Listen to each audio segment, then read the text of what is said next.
I'm Danna with Thyroid Refresh, co-founder of Thyroid Refresh with... I'm Ginny Mahar. I'm the other co-founder of Thyroid Refresh, and we're so excited to be here today with Nadia Ahrens. She is our resident psychotherapist here at Thyroid Refresh, and she brings so much to the table. We are so thrilled to have her on the team, and we just wanted to introduce you guys to her and chat a little bit about in that realm of emotional support, some things that people can do to help refresh their thyroid lifestyle. Hi, it's so good to be here. Hi, everybody. Can you tell us a little bit about your background and what you do? Sure. I am a psychotherapist, and I've been in private practice for about 17 years. I went to Boston University for undergrad and then got my master's in social work from Columbia University. And in 2001, I found hypnotherapy. So I'm an advanced clinical hypnotherapist, and I work a lot with mind-body issues, as well as working in the subconscious, so you could really free yourself from challenges, and really some deep stuff gets released at a lot quicker of a level, and deeper healing occurs. Well, the hypnotherapy piece, I think, is really interesting. And Nadia has actually created some incredible guided meditation visualizations. Is that what you would call them? Visualizations? Or yeah, guided visualizations. And so what in a nutshell, most people are in their conscious mind, which is their analytical thinking mind. And you're only there for about 10% of the day.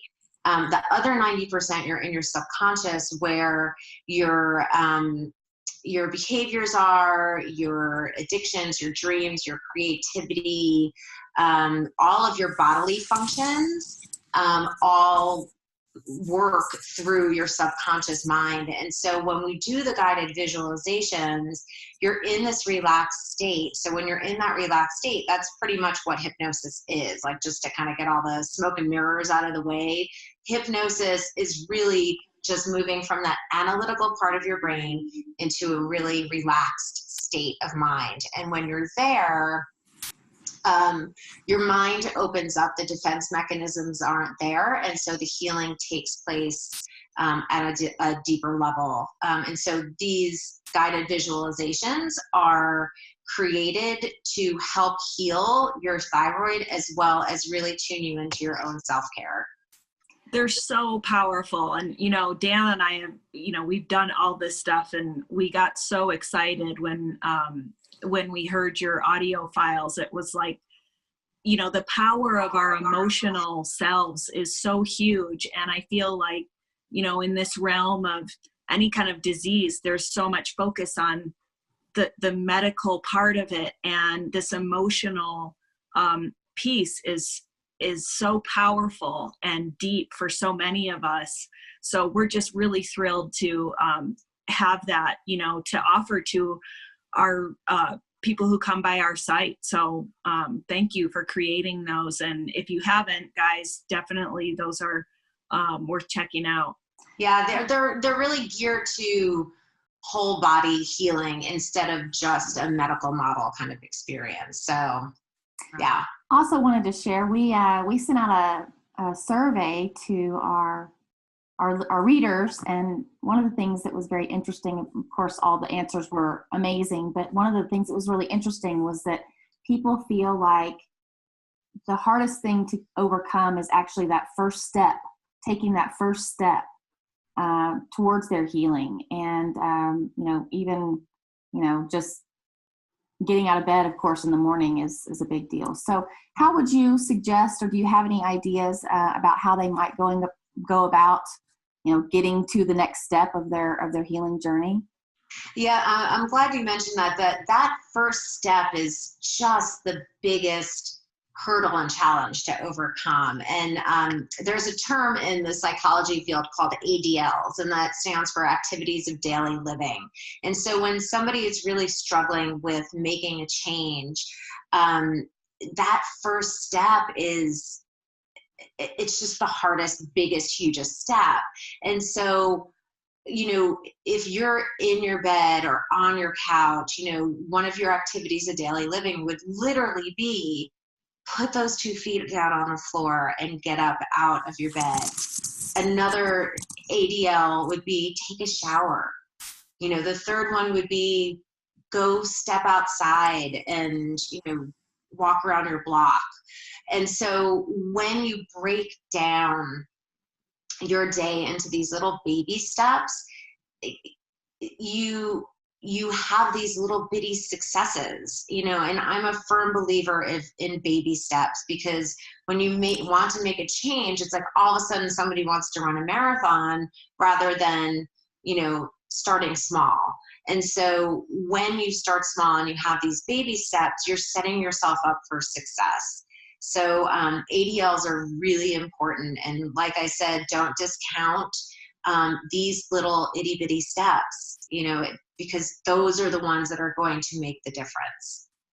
Yeah, you really can't underestimate the power of even the tiniest little habit changes or daily steps, I think. And when people are on this journey, you know, we heard from so many people who are too tired and sick to do anything to get to a better place of health because, you know, they're stuck, they don't feel well.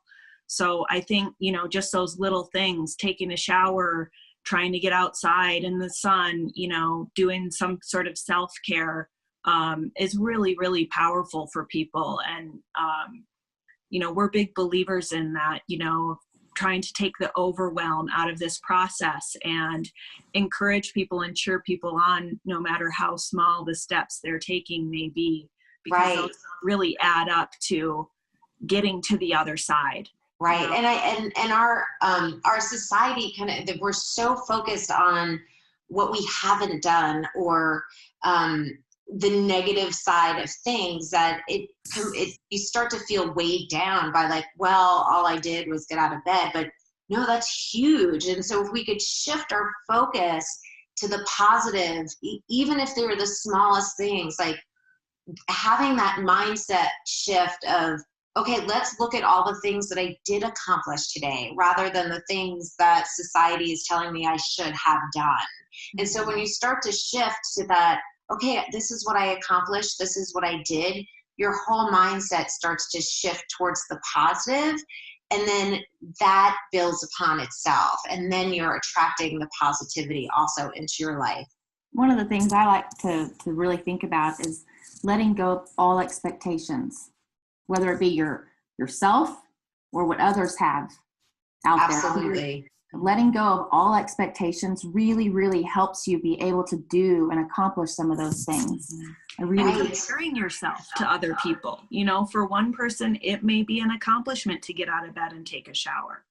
You know, for someone else, they may be at, you know, a midpoint on the path, or, you know, somebody else literally is going to, you know, do a Spartan race or something because they've, you know, I mean, who knows? We're all walking our own path. And I know that's been really powerful for me to just try and boil it down and look at one small area. Like I've been, one of my goals recently has been trying to get strong without hurting myself.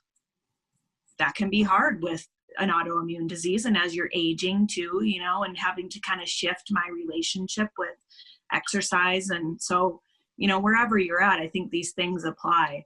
Right. And just to piggyback off of that expectations and comparison, like that's only going to lead to suffering. And, you know, that's going to keep you stuck when you're in that moment of suffering. And it's like, well, then, you know, just forget it. So it's like when you focus on yourself, that's the game changer. You know, and so there's a call to action of like, okay, what can I do today that's going to help me heal, even if it's that baby step? Yeah. So can you talk about maybe like 3 things people could do today to sort of start making progress towards a more optimal state of health for themselves, or well-being, we'll say. Absolutely. One of the first things is meditation or quiet time. I know a lot of people have that fear when they hear meditation, and they're like, I can't sit down to meditate. You know, my mind won't shut off. And total disclaimer, when I first started meditating, I couldn't do it for more than 2 minutes. And again, it's a building block. And so if you need to throw away that word and just sit and have some quiet time, it is a reset for your mind. It's kind of like when you allow your body to take over, so your mind could just kind of like shut up a little bit, because that's, you know, it likes to go on overdrive. And so sit, like look outside the window, have a cup of tea, like anything that is soothing to your soul, do it, and do it for like 5 minutes. You know, another thing that I love is journaling. Or again, if journaling isn't your jam, then get a book and doodle in it, or get one of the coloring books. And again, all of this like nurturance for yourself shifts you over into that subconscious mind. And when you're in that space, that's when your body heals. Your mind has everything to do with it, and it's got nothing to do with it at the same time. You know, that overthinking is just, you know, you just gotta throw it out the window, because you can't fix anything when you're overthinking. But when you start to shift into that meditative kind of relaxed state, that's when that nourishment comes in, and that's where the healing begins. So meditation, journaling, and movement. And again, depending on your level, it could mean walking around your couch, or walking around the block, or swimming, or going to yoga. And again, even if you do it for 10 minutes a day, it's those baby steps so that you feel accomplished, and that is a building block that, okay, I just did yoga for 10 minutes. Like maybe in a couple of months, you'll be like taking a 90-minute class. Maybe you won't. And so as long as you have those 3 building blocks that are just easy baby steps, you're going to be ahead of the game for long-term sustainable change. Awesome. Oh, such great tips. Thank you, Nadia. We are so glad you are part of our team. We cannot hear you more with our readers, our listeners. And so thank you for joining us today. I'm Danna Bowen, co-founder of Thyroid Refresh, along with Ginny. And thank you so much for joining us today. Thank you so much for having me. I love you guys.